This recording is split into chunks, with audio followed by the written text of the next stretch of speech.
오늘은 2023년 1월 25일부터 지난 일주일간의 말씀 묵상을 나누겠습니다. 저는 여전히 마태복음을 묵상하고 있습니다. 말씀 묵상 시작합니다. 2023년 1월 25일 마태복음 4장 12에서 25절 말씀. 예수님께서 온 갈릴리에 두루 다니시며 하신 일은 회당에서 가르치시는 일, 천국 복음을 전파하시는 일, 또 백성 중에 만연한 모든 병과 모든 약한 것을 고치신 일이다. 그런데 예수님께서 이 일을 행하셨을 때 그 소문이 온 수리아에 퍼졌다. 그리고 그 소문을 듣자 사람들이 아픈 사람들을 더 많이 예수님께로 데리고 왔다. 하나님께서는 오늘 내게 예수님이 하셨던 그 일의 위임자가 교회임을 상기시켜 주셨다. 예수님이 하신 그 일을 교회가 해야 하는 것이라면 교회의 기능은 첫째, 말씀을 가르치는 곳, 즉 성도들이 말씀을 배우는 곳이다. 둘째, 천국 복음을 전파하는 곳이다. 하나님의 나라, 천국 소망, 천국에 들어가려면 어떻게 해야 하는지, 천국의 삶은 어떤지, 천국에 가지 못하면 어떻게 되는지에 대해 구체적으로 알려져야 하는 곳이 교회이다. 셋째, 사람들이 교회에 오면 각종 질병, 암을 비롯한 신체적인 질병뿐만 아니라 마음이 약해서 걸린 정서적인 병, 영이 약해 사단에게 공격받아 넘어지는 모든 일들이 고쳐지고 회복되어야 한다. 교회는 이런 곳이 되어야 하는 것이다. 그랬을 때 그 소문이 주변에 퍼져나가게 되고 더 많은 사람들이 교회에 나오게 되는 것이다. 우리 교회가 이래야 한다. 교회가 본래적 기능이 되살아나고 그래서 그 기적의 역사가 소문나야 한다. 지금의 교회는 쇠퇴해 가기만 하고 천국에 대한 소망도 희미해지고 있지만 그럼에도 불구하고 우리가 존재해야 할 이유를 상실해서는 안 되고 의미가 퇴색되어서도 안 된다. 교회가 교회되도록 기도할 뿐 아니라 행동해야 한다. 2023년 1월 26일 마태복음 5장 1에서 12절 말씀. 예수님이 산상수훈을 설교하실 때 말씀하신 것 중 하나는 예수님을 믿는 것으로 인해 우리가 사람들에게 욕을 먹고 박해를 받고 사람들이 거짓으로 속이고 또 우리에게 악한 말을 한다면 그것은 복된 일이라고 말씀하신다. 이 말씀을 이해할 때 두 가지의 경우가 있는 것 같다. 예수님을 믿으면서 안 믿는 사람보다 더 이기적이고 거짓으로 속이고 악한 말을 하는 사람이라면 그가 받는 박해나 모욕은 하나님께서 상 주실 만한 일이 아님을 기억해야 한다. 반대로 예수님을 믿기에 자신을 희생하고 다른 사람을 사랑할 뿐만 아니라 기꺼이 손해를 보고 희생하면서 예수님에 대한 복음을 전했을 때 받는 핍박이라면 그것이야말로 하늘의 상급을 기대할 수 있는 박해가 될 것이다. 어떤 면에서 우리는 핍박받을 상황을 아예 만들지 않고 있는 것은 아닌가 생각한다. 굳이 사람들에게 예수님을 믿어야 한다고, 교회로 돌아와야 한다고, 지금 아이들 스포츠를 시키느라 주일 교회 예배 나오지 않는 것이 얼마나 심각한 문제인지 아냐고 말하려고 하지 않는다. 관계를 불편하게 만들고 싶지 않으니까 말이다.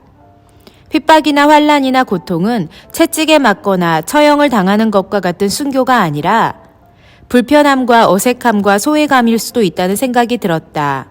예수님을 제대로 안 믿는 사람들이 우리를 보고 불편하고 어색하고 부담스러운 존재가 될 정도의 그리스도인이 되어야 하는 게 아닐까? 라는 고민을 하는 말씀인 것 같다. 2023년 1월 27일 마태복음 5장 13절에서 20절 말씀. 그리스도인은 어디서든 반짝반짝 빛이 나야 하고 그것은 예수님께서 우리에게 그렇게 해야 한다고 시키신 일이다.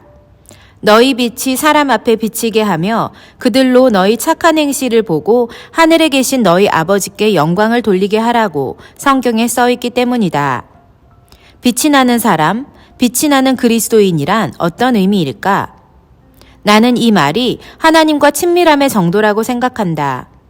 하나님과 친하면 친할수록 그 사람의 얼굴에는 광채가 난다. 모세가 그 대표적인 예이다. 모세가 하나님을 뵙고 그분의 말씀을 받아 백성들 앞에 서면 그 얼굴에 광채가 났다고 성경은 말한다. 세상에서 모세만큼 하나님과 친밀했던 사람이 있을까 싶을 정도로 그는 하나님의 사랑을 듬뿍 경험한 사람이었기에 우리 역시 모세처럼 광채나는 하나님의 사람이 되는 것이 우리의 바람이어야 하는 것 같다. 그런 의미에서 보면 우리 교회의 퓨어인 Radiant People, brilliant life, bright future는 읽으면 읽을수록, 기도하면 기도할수록 우리를 그렇게 만들어 갈 것이라는 믿음의 확신을 갖게 함을 느낀다. 다른 누구보다도 남편과 내가 radiant people이 되고 brilliant life를 살며 bright future를 보여주는 인생이 되길 소망한다. 반드시 그렇게 될 것이다. 아멘. 2023년 1월 28일 마태복음 5장 21에서 32절 말씀. 예수님은 우리에게 새로운 예수님의 법을 가르쳐주고 계신다.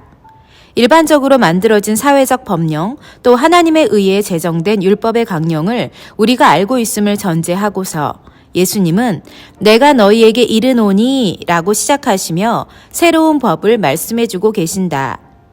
새로운 법이라고 한다면 그것은 이런 것이다. 일반적으로 누군가를 죽이는 살인을 하면 심판을 받고 그것에 합당한 대가를 치른다. 하지만 예수님의 새로운 법은 화를 내거나 형제에게 바보라고 욕하거나 미련하다고 모욕해도 그는 지옥불에 던져지는 벌을 받게 된다고 말씀하신다. 또 간음을 하면 그것이 죄인 것이 당연하지만 마음으로 음욕을 품어도 이미 간음한 것이라고 예수님은 말씀하신다. 뿐만 아니라 하나님 앞에서 예물을 드릴 때도 형제에게 원망 들을 만한 일을 실오라기만큼이라도 있다고 생각한다면 그것부터 해결하고 예물을 드리라고 말씀하신다. 결국 예수님께서 가르쳐 주시는, 즉 그분이 알려주시는 새로운 법은 마음의 법, 양심의 법임을 알 수 있다. 예수님을 구주로 모신 우리 마음이 우리의 생각과 말과 행동을 전적으로 다스리게 된다. 그렇기 때문에 어떤 식으로든 우리 마음이 범죄하게 되면 마음의 주관자이신 주님께서 우리에게 말씀하시는 것이다. 마음의 법이 가장 정확하고 실효성 있게 발휘되려면 우리 마음이 하나님과 예수님과 성령으로 가득 채워져 있으면 된다. 그러면 우리는 당당히 선포할 수 있게 될 것이다. 이렇게 내주하시는 그리스도 우리 모든 것을 다스리신다 라고. 2023년 1월 29일 마태복음 5장 33에서 48절 말씀. 오늘도 여전히 발견한 한 가지는 예수님이 오신 후 우리에게 주신 새 계명이 분명히 있다는 데 있다. 사실 너무 잘 알고 있듯이 예수님은 새 계명을 너희에게 주노니 서로 사랑하라처럼 새 계명을 주신 것으로 알고 있다. 그런데 사실 새 계명이란 말씀을 머리로 알고 있지만 옛 계명과 새 계명에 대한 느낌적인 차이를 크게 느끼지는 못했던 것 같다. 그런데 어제에 이어 오늘도 그 느낌을 조금 알았다. 예수님은 옛사람들이 하는 말을 너희가 들었으나 나는 너희에게 이르노니 라고 말씀하신다. 옛사람들이 하는 말을 너희가 들었으나 나는 너희에게 이르노니 라고 또 말씀하신다. 반복적으로 계속 말이다. 예수님께서 율법을 폐하러 오신 것이 아니라 율법을 완성하러 오셨다는 말씀의 의미를 온전히 깨닫는 이 순간이다. 우리에게 있는 법이 우리에게 중요한 만큼 우리 마음의 법이 또 다른 법으로서 우리 인생을 온전하게 완성시켜 주는 것이다. 몸과 마음이 온전해지는 것이 어떤 의미인지 이제는 정말로 잘 알 것 같다. 할렐루야. 2023년 1월 30일 마태복음 6장 1에서 18절 말씀. 예수님은 우리에게 가르치시기를 하나님께서는 은밀하게 행하는 것을 보시는 분이시기에 그것에 따라 하나님께서 갚아주실 것이라고 하신다. 오늘은 특별히 은밀하게 행하는 것을 보시는 하나님을 좀 더 세밀하게 살펴보게 된다. 하나님은 우리가 은밀히 구제하고 은밀히 기도하고 은밀히 금식하는 것을 보신다고 하셨는데 그렇다면 하나님 앞에서는 은밀한 것이 없는 것이 된다. 하나님 앞에서는 모든 것이 100% 투명하게 보여지는 것이다. 그렇게 본다면 은밀하게 행하라는 말씀의 기준은 사람이 보는 관점에서의 말이 된다. 하나님은 늘 하나님의 말씀의 기준에 따라 살라고 하셨고 은밀히 행하라는 것도 그 중에 하나이지만 우리의 행동을 결정할 때의 기준점은 사람들임을 말씀해 주는 것을 느낀다. 하나님의 뜻대로 살지만 사람들을 고려해야 한다는 말씀. 다시 말해 하나님은 결코 나만 바라보고 사람들은 신경 쓰지 말아라가 아니라 하나님 당신을 바라보며 사람들을 신경 쓰라고 말씀하신다. 하나님은 나만 생각하는 것이 아니라 모든 사람을 생각하시기에 나의 믿음과 행함과 또 다른 누군가의 믿음과 삶을 동시에 돌보시는 관점에서 말씀을 주고 계신다는 것을 느낀다.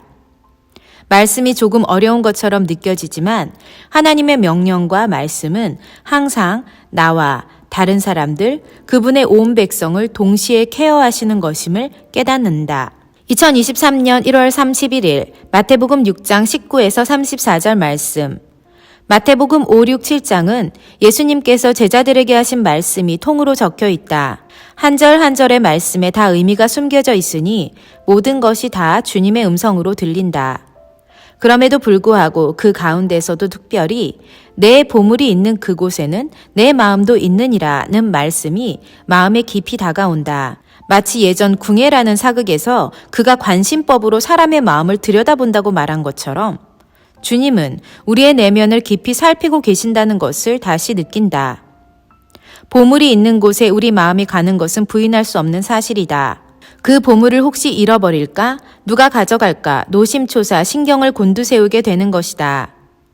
그런데 이 말을 반대로 하면 내 마음이 있는 곳에 내 보물도 있다가 된다. 이 말은 좀 더 다양한 통찰을 하게 만든다. 우리는 마음이 가는 대로 선택하게 되고 그것에 우선순위를 두기 때문이다. 만약 우리가 주일에 하나님을 예배하는 대신 돈을 벌기 위한 일을 선택한다면 우리의 마음은 그 돈과 일에 있고 그 돈이 곧 내 보물이 된다. 만약 우리가 하나님을 예배하는 대신 좋아하는 운동 경기에 참여하는 것을 우선순위에 둔다면 우리의 마음은 그 스포츠에 있고 그 스포츠가 곧 내 보물이 된다. 만약 우리가 하나님을 예배하는 대신 내 자녀들, 내 손주들이 좋아하는 것을 해주는데 시간을 들이고 있다면 우리의 마음은 자녀들 혹은 손주들에게 있고 그들이 곧 나의 보물이라는 말이 된다. 그렇다면 우리가 하나님 앞에서 당당하게 하나님, 내 보물이 돈이에요.